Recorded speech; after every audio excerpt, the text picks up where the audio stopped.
Assalamualaikum warahmatullahi wabarakatuh. Berikutnya akan kita bahas tentang perorangan dan keluarga, ya, sebagai bagian dari pembahasan mata kuliah hukum perdata.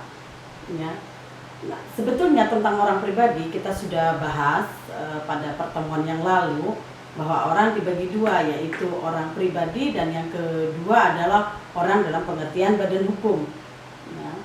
Manusia dan badan hukum itu adalah subjek hukum dan dapat melakukan semua tindakan-tindakan hukum, di mana ukurannya adalah usia, kesehatan mental. Untuk badan hukum, yaitu ada prosedur-prosedur tertentu untuk pendaftaran sebuah badan hukum sehingga dia kemudian dipersamakan dengan manusia pada umumnya yang cakap hukum. Itu kita bahas sudah, ya. Kemudian yang kedua, tentang kewenangan berbuat dan kecakapan bertindak yang sangat berkaitan dengan ukuran atau standar-standar tertentu, yaitu usia. Usia kalau menurut KUH Perdata itu adalah 21 tahun, sedangkan Indonesia menggunakan 17 tahun berdasarkan peraturan kewarganegaraan di Indonesia.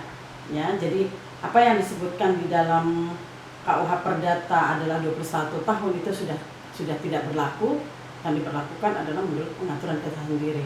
Maka setelah usia 17 tahun dia punya hak suara, punya hak untuk memiliki KTP, SIM dan lain sebagainya, termasuk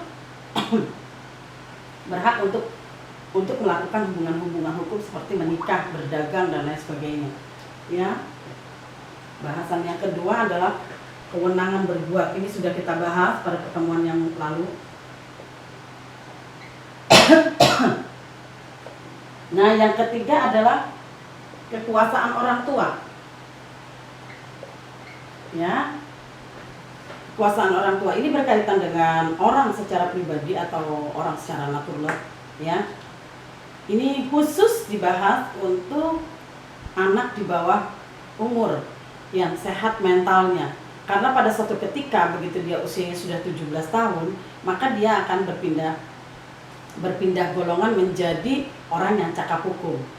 Ya. Nah, sebelum mereka sampai pada usia 17 tahun sehingga masuk kategori cakap hukum, maka perlu ada orang, ya, yang lebih dewasa dan juga cakap hukum untuk melakukan beberapa kewajiban.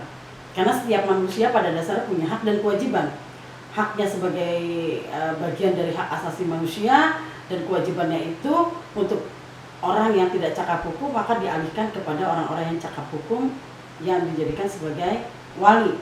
Ya, pada umumnya kalau masih ada orang tua, maka orang tua adalah wali dari anak itu. Sehingga ada kekuasaan orang tua yang diatur di dalam hukum perdata berkaitan dengan keluarga. Ya, misalnya apabila terjadi perceraian, gitu ya. Misalnya contohnya, apabila terjadi perceraian pada pasangan suami istri yang sudah memiliki anak, ya, maka sebetulnya yang berkuasa atau diberi kuasa oleh hukum itu adalah ibunya, ya. Karena keberadaan seorang ibu, ya, dalam kacamata hukum atau dalam perspektif hukum, ya, adalah keadaan yang tidak mungkin dipungkiri. Ya. Kalau jadi ibu itu tidak bisa memungkiri bahwa ada seorang bayi misalnya yang baru dilahirkan itu dia pungkiri itu bukan bayi saya, itu tidak bisa. Kalau bapak, ya, atau ayah atau laki-laki itu bisa memungkiri itu bukan anak saya karena dia tidak pernah hamil, tidak bisa pernah melahirkan, gitu. Tapi seorang ibu itu tidak bisa memungkiri bahwa itu adalah anaknya. Maka secara yuridis selalu apabila terjadi perceraian antara orang tua, kewenangan untuk mengasuh dan menguasai anak itu adalah ibu. Kecuali ibunya itu dianggap cacat hukum dan tidak mampu untuk mengurus anaknya sesuai dengan ukuran dan kelaziman dalam sebuah masyarakat. Misalnya ibunya kurang pandai, kurang cakap, kemudian tidak punya ukuran kesehatan mental yang cukup pada satu masyarakat tertentu, maka biasanya dialihkan kepada bapaknya. ya. Dan pemahaman dalam konsep hukum perdata bahwa seorang ibu itu tidak bisa menghindari kedudukan anaknya sebagai bagian dari dirinya itu diterapkan hingga sekarang. Misalnya di dalam perjanjian perbankan misalnya, yang ditanyakan itu bukan bapaknya tapi ibu kandung, ya, tapi ibu kandung, nama ibu kandung itu yang membedakan antara yang satu dengan yang lain, bukan nama bapaknya. Lain dengan perjanjian pernikahan, yang ditanyakan adalah bapaknya, nama bapaknya, binti gitu, berkaitan dengan perwalian pada hukum keluarga, ya. Nah, kemudian ini mengenai kekuasaan orang tua, dan selalu di dalam hukum itu berkaitan dengan kekuasaan adalah hak dan kewajiban. Ada hak dan ada kewajiban bagi orang tua. Nah, kenapa ini mesti dibahas di dalam hukum perdata? Ya, ini berkaitan dengan sebuah perkawinan yang menghasilkan harta bersama. Ya, maka apabila salah satu dari orang tua itu meninggal, itu adalah hak anak. Anak sebagai ahli waris. Asasnya adalah tetap turun ke bawah, dari orang tua ke bawah, kecuali seorang yang meninggal itu dengan hartanya tidak memiliki anak. Jadi prinsip dasar di dalam pewarisan itu adalah menurun, ya, bukan naik atau ke samping. Kecuali tidak ada yang diturunkan, baru kemudian dilihat ahli waris dari samping maupun dari atas, ya, atau orang tua maupun saudara-saudara kandungnya, gitu ya, dari si almarhum yang punya harta. Ya, ini berkaitan dengan kekuasaan orang tua. Nah, di dalam KUH Perdata sebetulnya sudah ada pembahasan dan pengaturan di dalam salah satu pasal KUH Perdata bahwa negara boleh mencabut kekuasaan orang tua itu apabila dianggap tidak cukup cakap untuk mengasuh anaknya. Negara mengambil alih, gitu ya. Nah, karena ini adalah hukum perdata barat, maka ukuran ketidakcakapan bukan hanya pada usia dan kesehatan mental, akan tetapi berkaitan dengan kemampuan memberikan penghidupan secara material. Ya, asas hukum perdata barat adalah material, materialistis, gitu. Jadi ukurannya adalah orang ini mampu tidak memberikan kehidupan yang cukup layak pada anaknya.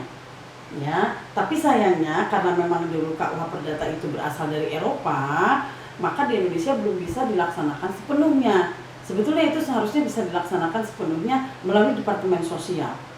Ya, orang tua mana yang tidak sanggup untuk membayar, maka membayar pendidikan anak, membayar makannya dan lain sebagainya, itu dialihkan ke panti sosial supaya nanti ditanggung oleh negara. Tapi di Indonesia belum bisa dilakukan itu. Ya, mudah-mudahan ke masa depan bisa dilakukan itu, sehingga orang tua yang tidak mampu melaksanakan kewajiban-kewajiban secara materialistis dapat dialihkan kepada negara. Kemudian yang keempat adalah mengenai perwalian. Mengenai perwalian, ya.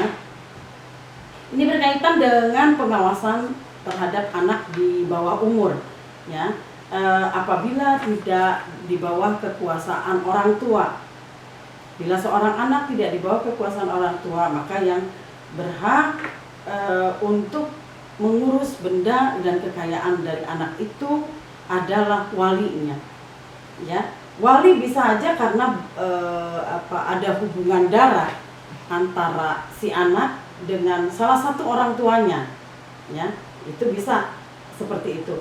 Tapi ada juga yang karena testamen atau wasiat.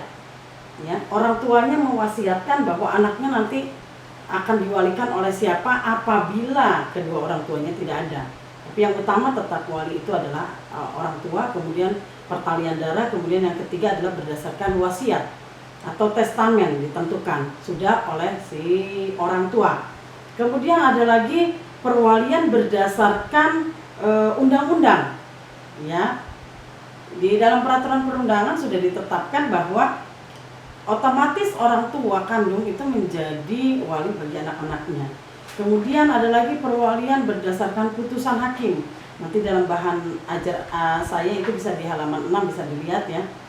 perwalian berdasarkan putusan hakim, karena adanya penetapan hakim dengan satu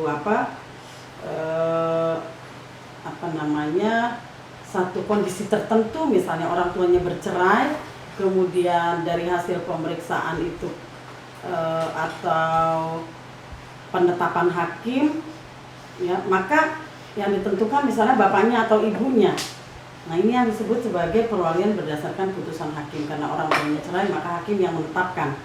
Kemudian perwalian berdasarkan pengakuan, ya. Nah, orang yang lahir karena orang tuanya mengakui dan yang lainnya tidak mengakui, ya, contohnya seperti itu. Oke.